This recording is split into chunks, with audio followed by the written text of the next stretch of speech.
August 1757. Lieutenant Colonel Monroe has asked for terms of surrender at Fort William Henry. Lieutenant General Montcalm grants the garrison full honors of war, allowing them to return to Fort Edward under conditions to not fight the French for 18 months. These generous terms angered the French native allies, who would ignore the terms and seek the trophies and loot they deemed theirs. And so, on the morning of the British march towards Fort Edward, war cries rang out, signaling the ambush that would follow. If you're like me, you'll recognize this event that was depicted in this movie, The Last of the Mohicans, a fictional story set during the French and Indian War, a time of chaotic frontier wilderness fighting that has captured my imagination and appreciation for this historical period. Welcome to the channel, and welcome back to another Clash of Spears Battle Report, French and Indian War Edition. As you have already guessed from the intro, we will be recreating the scene from The Last of the Mohicans based on the massacre at Fort William Henry. So, this is the board I have set up for you. We have rough terrain on the board edges, and then just some tall grass in the middle areas. That will be considered open ground. The British will be coming in on this board edge. That will be a 12-inch deployment zone, and their objective is to get off the board edge on this side. For each unit that gets off the board, that'll be one breakpoint to the other side. And for the Native Americans, they will have a 6-inch deployment zone along the edge of both sides of the board to create an ambush zone.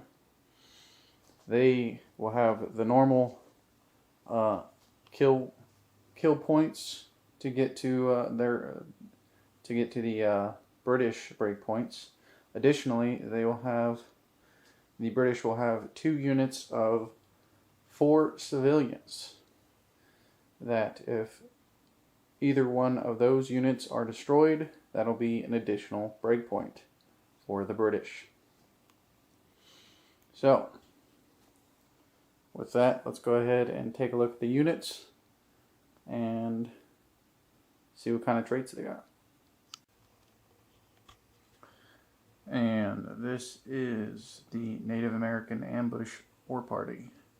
So, we have 4 units of 10 native warriors. They are, I believe they are trained units. They have a 4-up combat, 5-up ranged, 4+ grit, and then for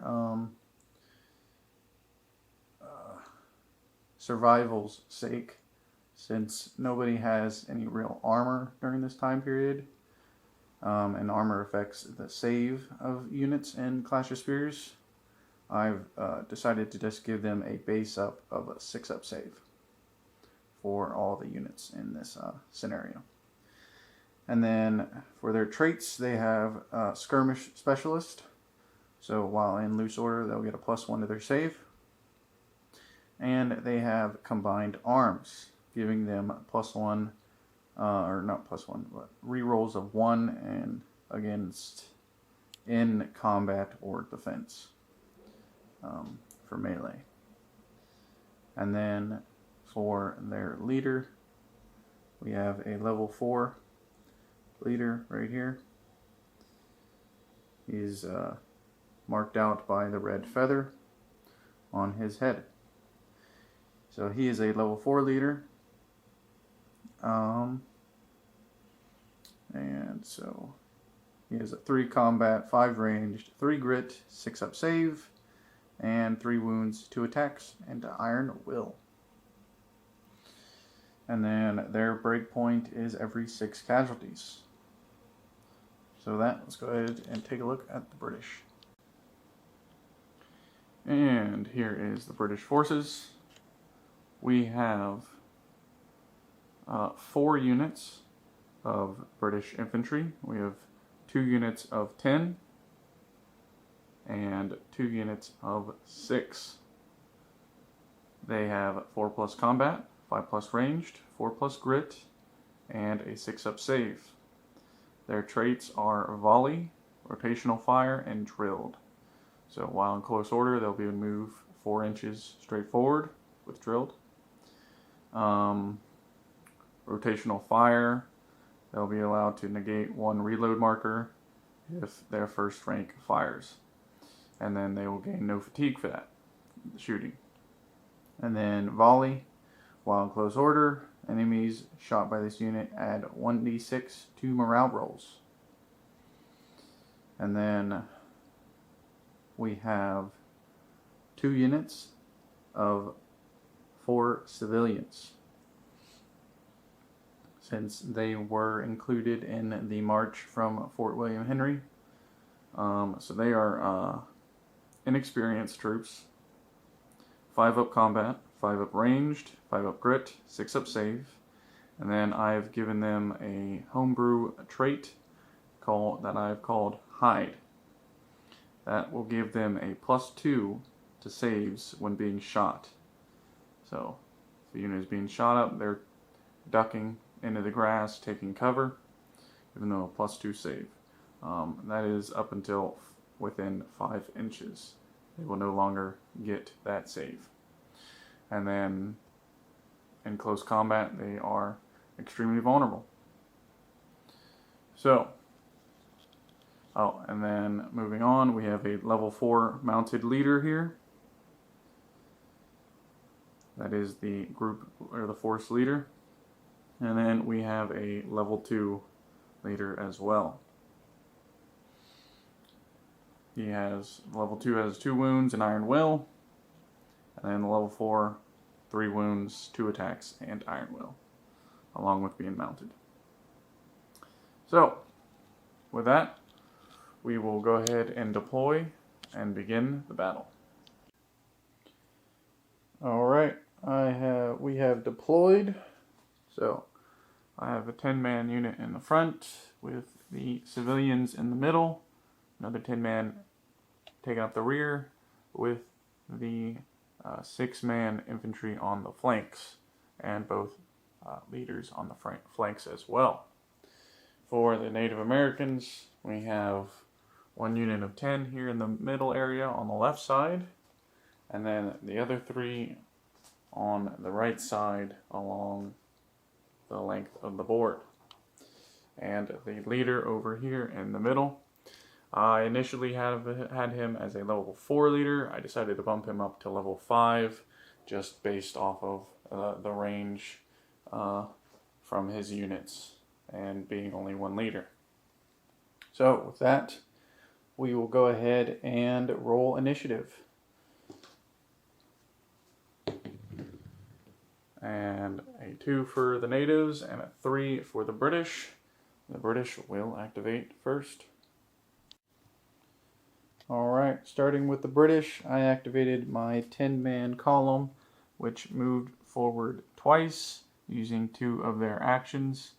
And then it went to the Native Americans, at which point she activated this unit here, which moved forward. And then for the second action, they're going to open up on this column here. So, long range, this will be 5 dice hitting on 5s.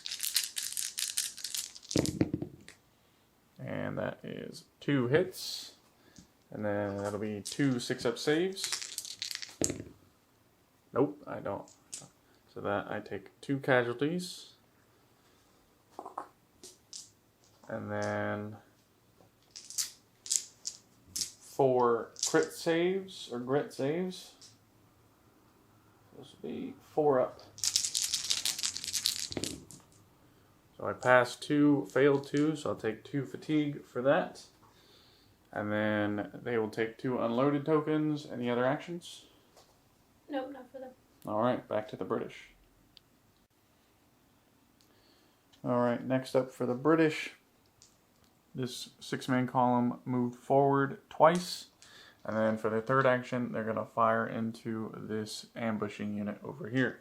So this would just be 3 shots hitting on 5s. Nothing.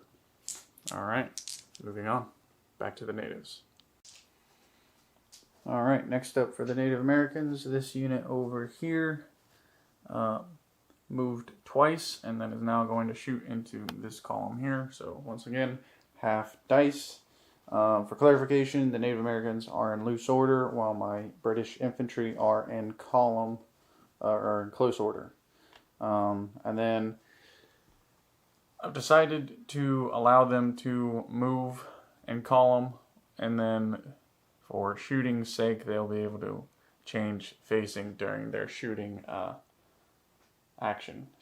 Since they are trained units, I don't want to add an additional action required for them to change direction of fire. So, carrying on with that, the Native Americans will fire into that column. So, this will be 5 dice hitting on 5s. And 2 more hits. And then 2 6-up. Nope. And then 4 grit saves of 4. Another 2 grit. That's not good. And 2 more casualties. And then we move on back to the British. Next up, this officer here activated my other 6-man unit, which moved forward into the tall grass and is going to fire a volley into these guys. We are going to do rotational fire. This is 3 dice hitting on 5. So that's 1 hit. That'll be a 6-up save for the Native Americans. They get an additional cover for skirmish order, but it's -1 for the range. Drop dice. Nope. You take 1 casualty and 3 grit saves. Okay. I think your grit is a 4. So that will take, so you'll take 1 fatigue. Okay. 1 fatigue and 1 casualty. And then we go back to the Native Americans' turn. Next up for the Native Americans, Red Feather over here has spent 2 command points to activate this unit to return fire. So they're going to make a grit test to activate, needing a 4. That will do it. And then they will shoot. Alright, the Native Americans have decided to stay still and just fire into that unit there. So this will be 9 shots hitting on 5. And we have just 2. That was lucky. Alright, and then that'll be no saves for this one since they're within 10. So I'll take 2 casualties and roll 4 grit saves. 4 up. Taking 3 fatigue in return. Alright. And then we'll go back to the British.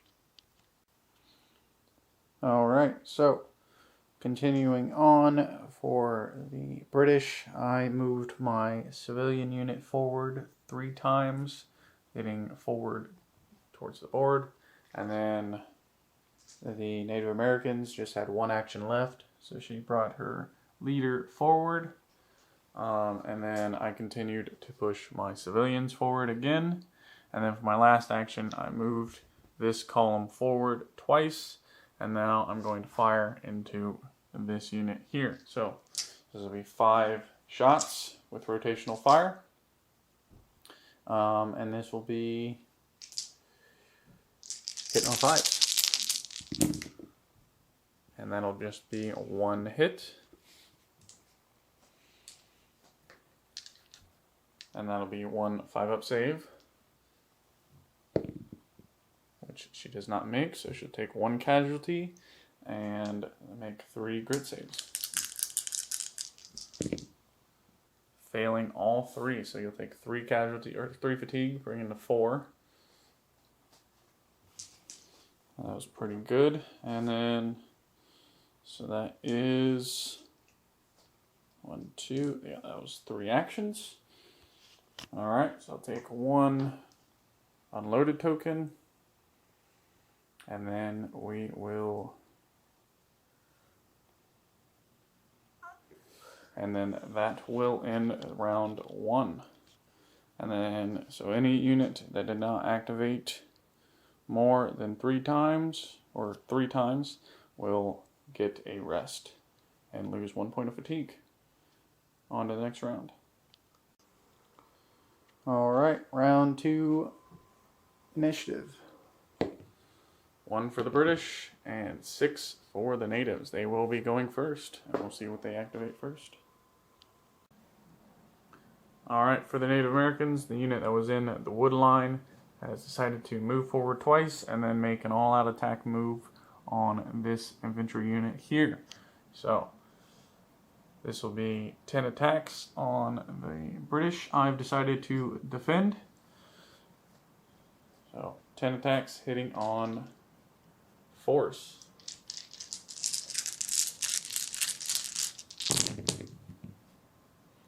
That is re-rolling 1s. Yep. Nice. Oof. So that is 8 from the 6 right there. Yes.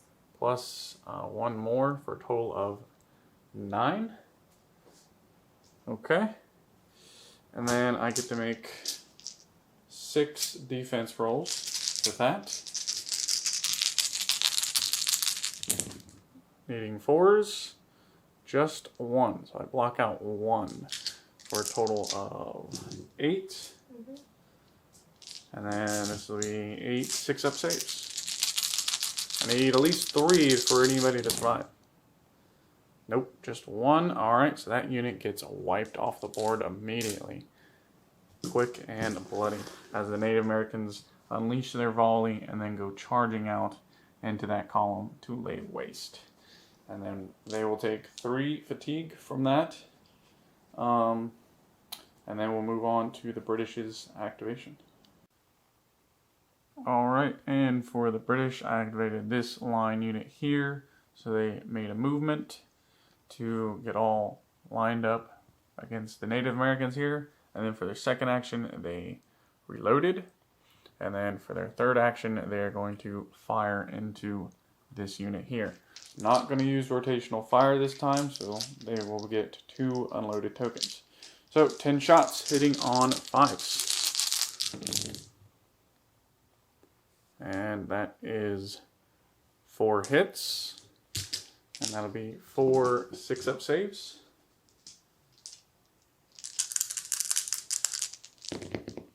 And she makes 2 of them. Jeez. Okay, so she'll take 2 casualties and then make 4 grit saves of 4+.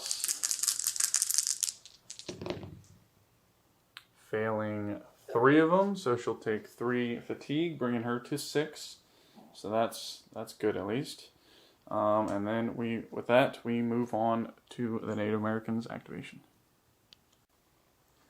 Alright, next up for the Native Americans, the group leader over here has spent 2 command points to activate this far left Native American unit, which passed their grit test, and then moved forward twice, and then charged into this line infantry unit here. Was this an all-out attack or a regular attack? We're going to do regular. Okay, this will be a regular attack, and then I am doing a counterattack as well. And then let me just check here. So we both have 2 fatigues, so this will be a -1 to combat. So this will be 5s to hit for both of us, and you get to reroll once. So let's go ahead and roll over here. That's 3 for the Native Americans, rerolling that 1 for an additional for a total of 4. That'll take out the unit, and then let's be at the same time. So and I get 1. All right. So they get wiped out, and then you take So 1 fatigue for the combat. Let's see, 1, 2, 3. So it's 3 actions, 1 included in rough terrain, so you get additional fatigue for that. And then a grit test of 3 dice for that 1 casualty. I need 4s. So take 2 more for additional, for a total of 6 fatigue on that attack. Costly, but maybe it'll pay off. Alright, and with that we go to British activation.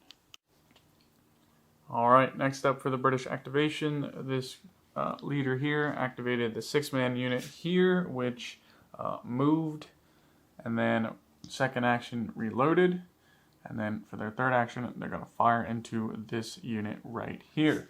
So not doing rotational fire again, so I will get 2 unloaded tokens, so 6 dice, hitting on 5. And just 1. That was a good roll. Oh, yeah, I bet. Alright, so you'll take, so this will be a 6 up. Yes. 6 up save. Which she made it. Okay. And then with that, I think we move on back to the Native Americans. Before we move on, this unit will make a grit test for being shot at, and taking a look at the rules, we realized we were rolling 1 extra die for grit saves. So we probably got some extra fatigue for that, but oh well. So they will roll 1 die and a -2 to their grit tests for their fatigue, so they'll need a 6. Which they don't get, so they'll take 1 additional fatigue, bringing them to 7. Which I think that is the maximum they can take, so they'll take 2 wounds for that additional fatigue point. Ooh, so 2 extra people. Yep. And then with that, we'll move on to the Native Americans activation tests. Alright, for the Native Americans, she spent her last 2 command points to activate this unit on the other side of the woods, and they moved forward twice, and then for their third action, they're going to fire into the civilian unit right here. So this will be 10 shots, hitting on 5s.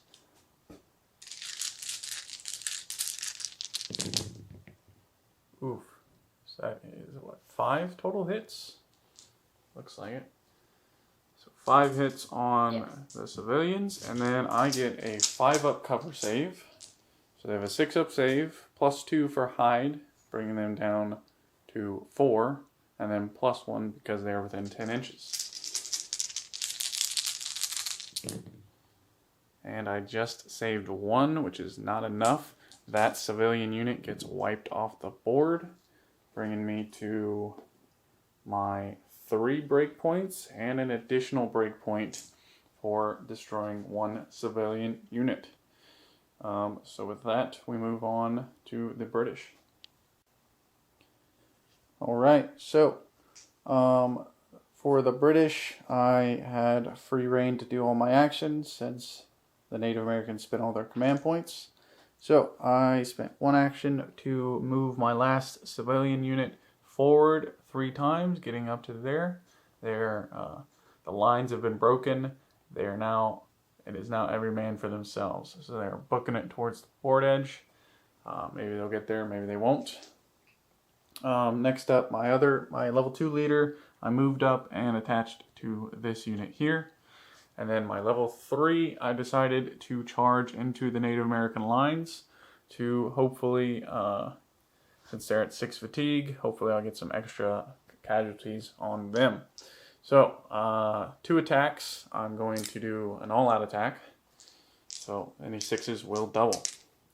And then he is hitting on 3s.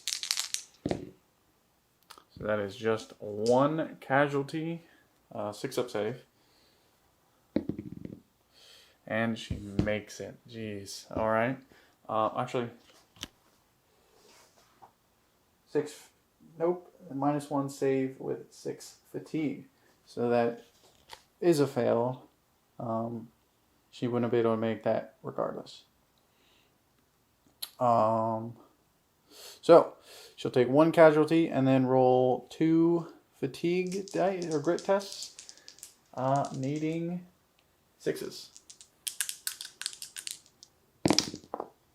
And a 5 and 3 will fail, so she'll take 2 fatigue for that. So she'll take 1 casualty for the combat, and then 2 fatigue past the 6 will result in 4 more casualties. And then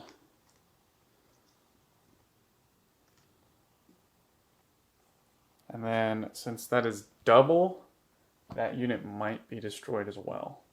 I will double check the rules on that. Alright, so with that 6 fatigue, that unit had 3 remaining models left, so they indeed are destroyed as well. So the courageous officer charged in with his huge steed, scaring the Native Americans into a panic as one of their fellows get run down, and they flee off the board. So, and then for his last action, I just moved him over here to the center of the lines, facing this unit. So with that, we now go to the next round. Before we move on to the next round, I have to actually make a breakpoint test. Since I lost, I'm at my 3 breakpoints and an additional breakpoint for the civilian unit being destroyed.